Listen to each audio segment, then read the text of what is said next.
श्रीविष्णुचित्तकुलनन्दनकल्पवल्लीं श्रीरङ्गराजहरिचन्दनयोगदृश्यां साक्षात् क्षमां करुणया कमलामिवान्यां गोदाम् अनन्यशरणः शरणं प्रपद्ये।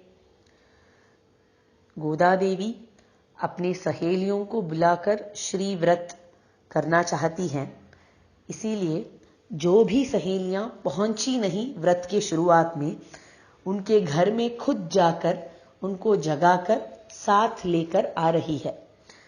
यह है तिरुप्पावई के दूसरे अंक या दृश्य का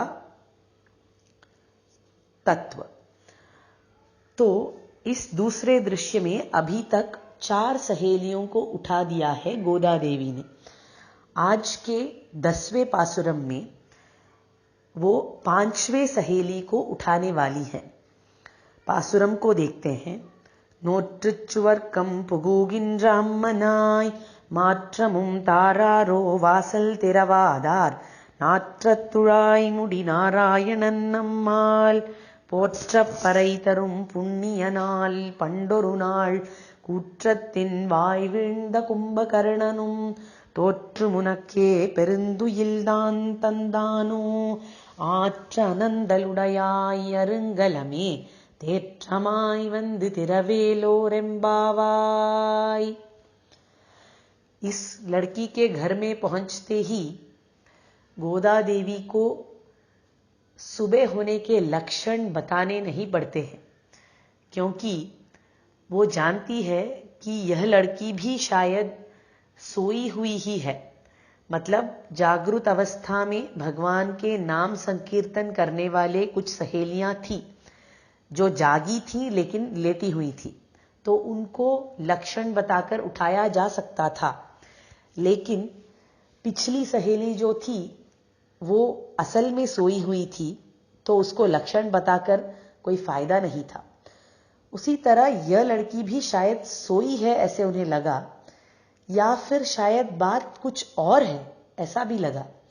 ऐसे महसूस हो रहा था कि इस लड़की को पहले से ही कृष्णानुभव प्राप्त हो चुका है, इसीलिए वे बड़ी निश्चिंत है। तो इस लड़की को बुलाते समय ये लोग कहती हैं कि ऐसा लगता है जैसे कि तुमने इस व्रत को पूरा करके उसका फल पा लिया है। उसका फल क्या है? स्वर्ग है, ऐसा कहती है। नोट्र चुवर्कम पुगूगिंद्र अम्मनाय। चुवर्कम का मतलब है स्वर्ग। ऐसा लगता है हे अम्मनाय, हे नायकी, ऐसा लगता है कि तुमने स्वर्ग प्राप्त कर लिया है। अब ये स्वर्ग की बात आई कहां से?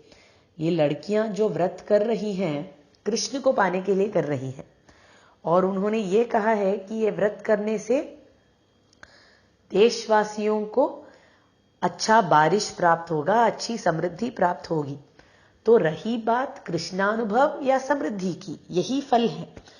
तो ये 2 फलों को छोड़कर अभी नया कोई फल स्वर्ग के बारे में बात किया जा रहा है, ये क्या बात हुई करके अगर विचार आए तो उसका उत्तर ये रहेगा कि हर एक के लिए वो स्वर्ग होता है जो वो मन से चाहता है। अगर उसका मन चाहा फल उसे मिल जाए तो उसे लगता है कि स्वर्ग प्राप्त हो गया है। जैसे कहते हैं कि सीता देवी को वही जगह स्वर्ग थी जहां राम जी रहते थे।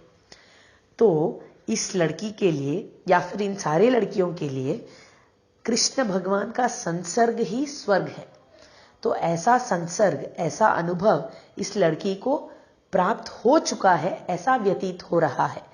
तो ऐसा बोलती है गोदा देवी उस लड़की को, हे नायकी, हे अम्मनाय, ऐसा लगता है तुम्हें स्वर्ग प्राप्त हो गया है, इसीलिए तुम जवाब नहीं दे रही हो। मात्रमुम तारारो वासल तिरवादार। मात्रम का मतलब है जवाब। तुम जवाब भी नहीं दे रही हो और वासल तिरवादार, दरवाजा भी नहीं खोल रही हो। लगता है नारायण वहां पहुंचे हैं। नात्रतुराय मुडी नारायणन, वो नारायणन जो अपने सर पर तुलसी का माल रखते हैं, तुलसी का किरीट रखते हैं, ऐसा नारायण। अंदर वाली कह सकती थी कि अगर तुम लोगों को तुलसी का सुगंध आ रहा है तो वो तुलसी मैंने बहुत दिनों से रखा है, और भगवान की तुलसी का वास बड़े दिनों तक आता रहता है। लेकिन ये बाहर वाली लड़कियां बड़ी सावधानी से कह रही हैं कि मुडी नारायणन, मतलब वो तुलसी जो अभी अभी भगवान ने अपने सिर पे धारण करके रखा है, वैसे तुलसी का वास हमें आ रहा है। इसलिए हमें शंका हो रही है कि शायद वहां खुद नारायण पहुंच गए हैं। नारायण जो है वो कौन है? नारायण है। नारायण का मतलब क्या है? नाराहा अयनम यस्य सहा, मतलब रम का मतलब है जिसका अंत हो सकता है। नरम मतलब जिसका कभी अंत नहीं होता, विनाश नहीं होता। नारम का मतलब है नरों का संगठन, मतलब जिसका विनाश नहीं होता, ऐसे चीजों का संगठन। ऐसे नारों में जो व्यापित है वो है नाराहा अयनम यस्य सहा, मतलब कि यह जगत या फिर इस जगत में रहते हुए सारे जीव, सबके अंदर नारायण हमेशा व्यापक रहते हैं। यह जगत या जीव जो भी है किसी का विनाश नहीं होता, इसीलिए वो सब नारम है, और इन नारों के अंदर हमेशा भगवान व्यापित रहते हैं, इसीलिए उनका विनाश नहीं होता। तो इसका मतलब क्या हुआ कि भगवान नारायण हर समय हर जगह पर उपस्थित है। लेकिन इस पासुरम में कहा गया है कि वह नारायण अभी यहां प्रकट हुए हैं इस लड़की के पास। इसका क्या मतलब हुआ? जो पहले से ही उपस्थित हैं उन्हें प्रकट होने की जरूरत क्या है? उन्हें आने की जरूरत क्या है? इस सवाल का जवाब यह हुआ कि भगवान नारायण सूक्ष्म रूप से हर जगह पर स्थित हैं, लेकिन अपने आप को सबके चक्षुषों में व्यतीत करते हैं, उनको उनके रहने का दिलासा देते हैं, महसूस देते हैं। वो इसलिए देते हैं क्योंकि वो भक्तों से बहुत प्यार करते हैं। उस दिन जब गजेंद्र ने भगवान को बुलाया तो भगवान अपने संकल्प से ही गजेंद्र को बचा सकते थे उस मगर से, लेकिन उन्होंने ऐसा किया नहीं। वो खुद भागकर दर्शन देने के लिए आए इस गजेंद्र को, और उसकी सेवा को लेने के लिए आए। गजेंद्र ने जो फूल समर्पित किया उसे लेने के लिए आ गए। तो भक्तों के प्रति जो प्रेम भगवान ने रखा है वो इस चीज से व्यतीत होता है कि भगवान जब जिसे चाहिए उसके लिए प्रकट होते हैं, उस जगह पर दृश्य देते हैं। तो उसी तरह इस लड़की के प्रेम को जवाब देने के लिए नारायण वहां प्रकट हो चुके थे, ऐसा गोदा देवी कहती है। गोदा देवी कहती है लगता है नारायण वहां प्रकट हुए हैं, क्योंकि नारायण नम माल है। माल का मतलब है जिसके पास भर भर के प्रेम हो, भक्तों के लिए भर भर के प्रेम हो। वो नम माल है, हमारे माल है। हमारे प्रति उनको इतनी कारुण्य भाव, प्रेम भाव है कि वह प्रकट हो चुके हैं, तुम्हारे प्रति ऐसे प्रेम रखते हैं, इसलिए आ चुके हैं। इसके लिए भी वह अंदर वाली लड़की ने कोई जवाब नहीं दिया। तो बाहर वाले कहते हैं क्या तुम सचमुच सो रही हो? इसका मतलब है नारायण है या नहीं ये भी जवाब नहीं दे रही हो। या तो तुम अनुभव में गुंती हुई हो, नहीं तो सच में सो रही हो। अगर सो रही हो तो लगता है किसी ने सोने की स्पर्धा में तुम्हें जिता दिया है, तुम जीत गई हो किसी सोने के स्पर्धा में।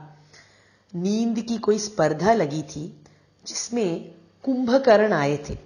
कुंभकर्ण सोने के लिए सुप्रसिद्ध है, और वही कुंभकर्ण लगता है तुमसे हार गए हैं और हार के उन्होंने तुम्हें कोई सम्मान दिया है। अब दो राजाओं के बीच अगर लड़ाई हो जाती है तो जो राजा हार जाता है उसका राज्य पुरस्कार के रूप में जीतने वाले राजा को दिया जाता है। उसी तरह इस कुंभकर्ण ने तुमको अपना नींद पुरस्कार के रूप में दे दिया है, क्योंकि वो तुमसे स्पर्धा में हार गया है, ऐसा कहती है गोदा देवी।